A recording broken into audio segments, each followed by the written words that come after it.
the cash shop make you cry? You could be crying in joy at the pretty decor or at the expense. You're not alone in either reaction. Are you left with an uneasy hesitation to purchase? Cash shops in games like World of Warcraft are not without their dangers to the player's bank account, and not without their subtle but pernicious pressure pushing us to buy. If you're a hesitant purchaser, understand how our desire to possess pretty things conflicts with our desire to keep our money firmly in our pocket. Then you can make your decision to purchase fully informed as to all the subtle influences pushing at you. Status and envy are two of the most powerful of these influences. The fancy car, the beautiful home, or the latest fashions. Own them and you have status. Lack them and envy can grow, eating away at your peace of mind. Creativity and curiosity are seldom considered as a driver for cash shops, but the allure of the shiny and new to builders is strong. New decor sparks the creative process and a wave of new designs follows. This is my own personal weakness. I see new decor and my mind whirls, thinking of a dozen new builds at once. New colours, new shapes, even the beauty of new decor tug at me, pushing me to purchase. The third category of influences arise from the state of decor already in the game. Functionality, colour compatibility, and ease of acquisition can all exert a subtle influence, urging us to buy. If you have already bought the new decor, but feel the desire to buy more, it's probably this category that is influencing you. The spring blossom tree is an excellent example of functionality. It is a large spreading tree, perfect for a shady picnic or a vast forest canopy. Only one other canopy tree exists in game, and that's the apple tree. Granted, it comes in 4 different versions, but the addition of the spring blossom tree effectively doubles our canopy choices. Where we lack choice for functional decor, then buying function through the cash shop becomes more attractive.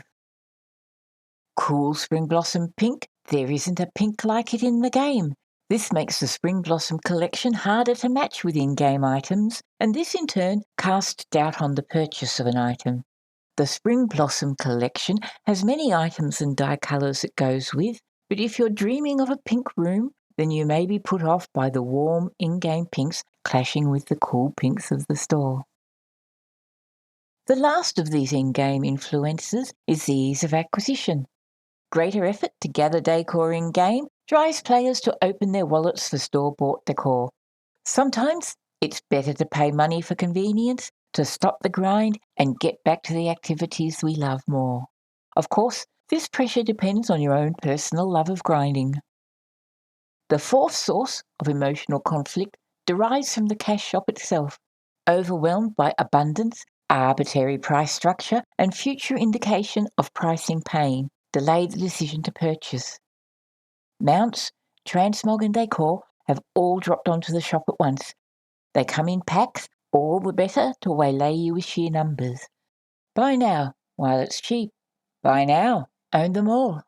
I was very confused by the sheer number of must-have items.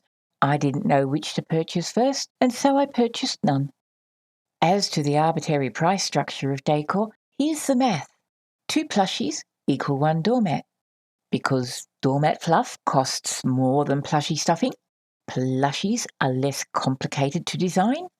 Doormats are transported around the world, while plushies are local and not subject to import duty. Yeah, I don't know either. The cash shop provides a study of modern marketing techniques. The best defence against these manipulations is maturity of mind. But, since that's in short supply, developing a few good habits and some coping strategies are the next best thing. The very best habit to form is budgeting for Hersteel purchases. The real point of pain isn't the purchase of individual items, it's the purchase of Hersteel. Set aside a monthly amount according to your financial ability, specifically for shop currency. Spend that amount every month and no more. Then you can buy decor with a clear conscience because you've already behaved responsibly at the Hersteel purchase point. Over time, you'll bank enough currency to buy the pretty decor without burdening your credit card. The next action to help combat purchase confusion is to study the new decor. Ask yourself how you'll use it. What existing decor does it go with? What dyes match and will help integrate the new decor into your current or future builds? You might find there's not much to support the new items. The new preview feature comes in handy here. Accessible through the catalogue tab while in building mode, click and drag the item you want to preview into your house. It can't be resized, but can be rotated using the middle mouse button. While you hold the item, it will appear solid. Place it down and it will fade to an outline. More than one item can be previewed, but only one can be solid at a time. Warning: the more in-game items that support the new decor, the greater the desire to buy them, as we feel we're getting our money's worth out of the purchase. As I was writing the last couple of paragraphs, I saw the announcement that the cost of decor purchased by Void Light Mail has dropped. Spring blossom trees, transmog cost, Void Light Mail decor are all examples of a pattern that Blizzard has introduced. Let's call it sticker shock. A high starting price, lowered significantly, makes the new price seem so reasonable. It's happened so many times over the last expansion, so my advice is wait. If the price is high, good chance it will change eventually. And there's always future sales to anticipate.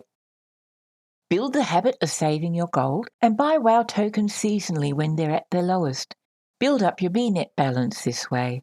Replace real-world labour with in-game work. Resentment building at the high cost of decor? Purchase only those items whose costs are reasonable to you. This is the best way to send a message to Blizzard that the cash shop practices offend you. The hardest influence to manage is status. Having status brings benefits, extra resources, more influence, and cooperation from others. Humans have a deep desire for status and use high-status objects in hopes of gaining it.